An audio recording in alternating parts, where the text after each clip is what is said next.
안녕하십니까, 대행남입니다. 10월 15일에 이재명 정부가 또 초강력 부동산 대책을 가지고 나왔어요. 전문가들도 예상하지 못했던 수준으로 너무 강력하게 정책이 나와서 부동산 시장이 지금 혼란에 빠졌는데요. 이재명 정부의 부동산 방향은 정말 명확한 것 같습니다.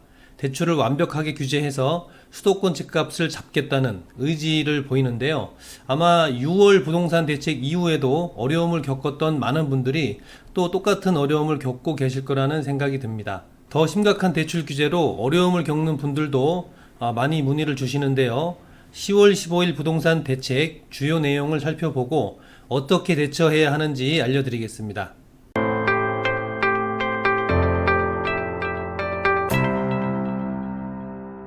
먼저 규제지역 추가 지정입니다. 기존에는 용산, 강남, 송파, 서초, 붉은색으로 표시된 곳만 규제지역이었죠.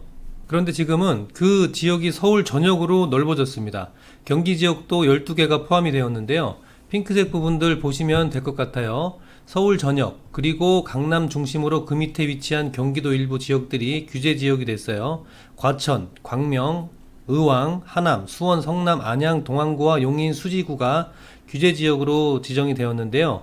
조정대상 지역과 투기 과열 지역은 동일하게 지도와 같이 지정이 되었고, 조정대상 지역과 투기 과열 지구가 어떤 차이냐 묻는 분들이 많이 있으신데, 조정대상 지역은 대출, 청약, 세제 영향을 전부 다 받고요. 투기 과열 지역은 세제 규제만 제외가 됩니다. 자, 초강력 대출 규제의 내용 한번 볼게요. 그냥 대출 자체를 막아버렸습니다. 무주택자 LTV 40%, 유주택자는 0%로 조정되었어요. 이게 무슨 말이냐면 주택가격의 40%만 대출을 받을 수가 있다는 거예요. 예를 들어서 내가 10억 원 아파트를 사려고 하는데 그러면 무주택자는 40%인 4억 원 밖에 대출을 못하는 거죠. 유주택자는요, 아예 집 살 때 대출이 빵원입니다. 안 해줍니다. 이렇게 보시면 되겠고요. 그 밖에도 강력한 규제들이 있는데 대출 한도는 최대 6억 원까지밖에 받을 수가 없습니다. 그리고 집을 사면 6개월 이내에 전입할 의무가 생기고요. 대출 최대 만기도 30년 이내로 제한됩니다. 예전에는 40년, 50년까지도 대출 최대 만기를 설정할 수가 있었는데 30년으로 제한하면 이 DSR 적용이 강화되기 때문에 결국 대출 한도가 줄어들 수밖에 없습니다. 소득이 적으신 분들은 대출에 크게 불리하게 되는 거고요. 다행스럽게도 생애 최초 주택인 경우에는 LTV 70%까지 대출을 해줍니다. 이 경우에도 대출 한도는 6억 원 밖에 되질 않아요. 이 부분은 유의를 하셔야 될 것 같습니다. 또 주목할 만한 규제가 고가주택 대출 한도 축소입니다. 아까 대출 한도가 6억 원이라고 했는데요. 이거는 15억 이하 아파트 구매를 할 때만 해당이 됩니다. 15억 원 이하요. 만약에 내가 15억 원 이상 아파트를 구매하려고 한다? 그러면 최대 4억 원 밖에 못 받고요. 25억을 초과한 아파트를 구매하려고 한다면 2억 밖에 못 받습니다. 솔직히 서울에 15억 넘는 아파트가 많잖아요. 그리고 요즘은 똘똘한 한 채 사려고 하는 분들이 많아서 15억 이상 아파트를 보는 분들도 계시죠. 그런데 15억이 넘으면 대출은 더 적어진다는 겁니다. 고가 아파트에 대한 투기나 부동산 가격 상승을 억제하려는 대책처럼 보이고요. 스트레스 금리도 상향됐습니다. 기존에는 1.5%였던 것이 지금은 3%로 증가된 건데요. 이게 의미하는 건 대출 한도가 낮아진다는 의미입니다. 스트레스 금리가 어떤 건지 궁금해 하시는 분들도 계실 텐데요. 스트레스 금리는 실제 금리보다 높은 가상 금리를 적용하는 제도를 말합니다. 기존에 1.5%였던 금리를 상향해서 3%로 높이게 되면 당연히 가상금리가 높아지니까 DSR이 낮아지면서 대출 한도가 제한이 되는 겁니다. 이번 규제로 인해서 최대 대출 한도는 15%까지 감소할 것으로 보이는데요. 예를 한번 들어볼게요. 은행에서 빌려주는 대출 금리가 4%라고 해봅시다.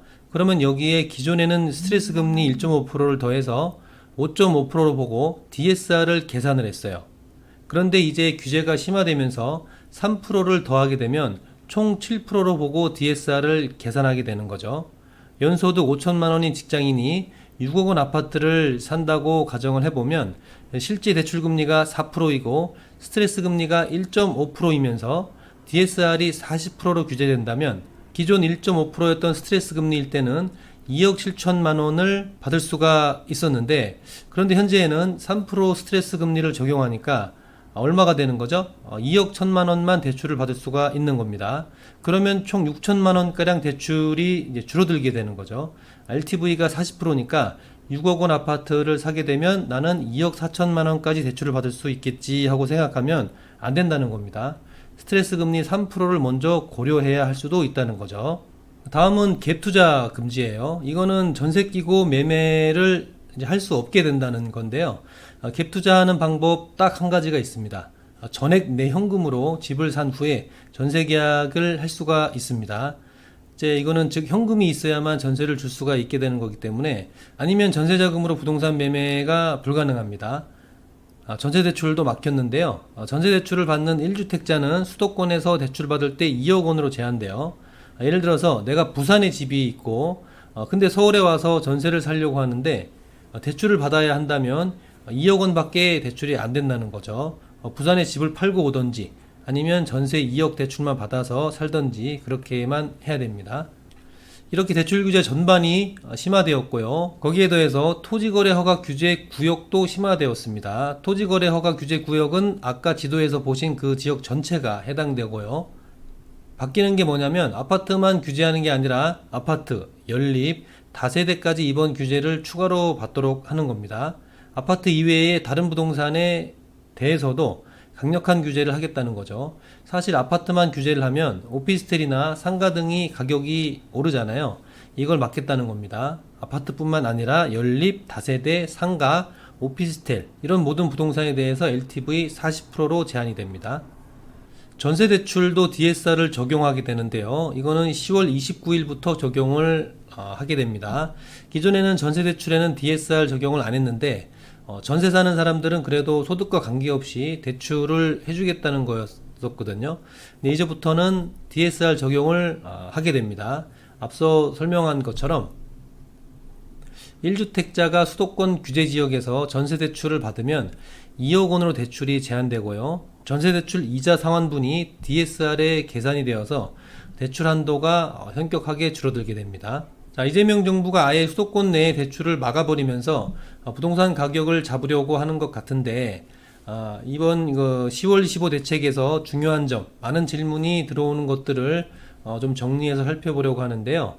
그 첫 번째는 이 규제가 언제부터 시행되냐는 거죠. 10월 16일부터 시행이 되고 있고요. 바로 어제였습니다. 적용이 안 되는 경우가 있기는 합니다. 15일까지 매매계약서를 체결하고 계약금을 낸 경우에는 이 15 대책에 영향을 받지 않습니다. 즉 15일에 부동산 계약을 하신 분들은 강화된 대출 규제가 아니라 기존 정책을 참고해서 대출을 받으시면 되겠고요. 이 경우는 6월 대책을 보시면 되니까요. 기존 영상을 참고하시거나 저에게 문의를 주시면 대출 안내를 해드리도록 하겠습니다. 다음은 전세대출이나 신용대출이 있는 경우인데요. 만약 전세대출이 있는데 아파트를 사려고 한다면 전세대출을 갚아야 합니다. 즉 회수가 되는 거예요.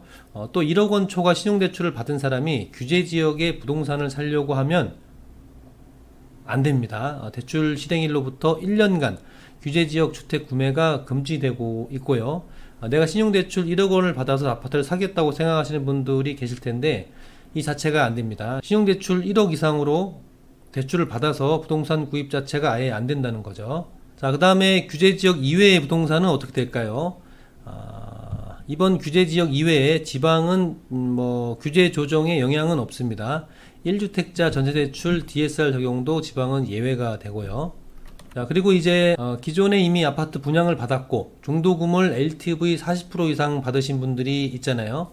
이 경우에 잔금 대출은 40%밖에 안 되냐고 걱정하시는 분들이 계신데요. 중도금 대출이 증액 없이 잔금 대출로 전환되면 이 중도금 대출 취급 시점을 인정을 합니다. 즉 중도금이 잔금으로 변환될 때에는 10-15 부동산 대책 영향을 받지 않고 그대로 대출을 받으실 수가 있습니다. 이 경우는 걱정하지 않으셔도 될 것 같아요. 자, 그러면 이제 우리가 어떻게 해야 할까요?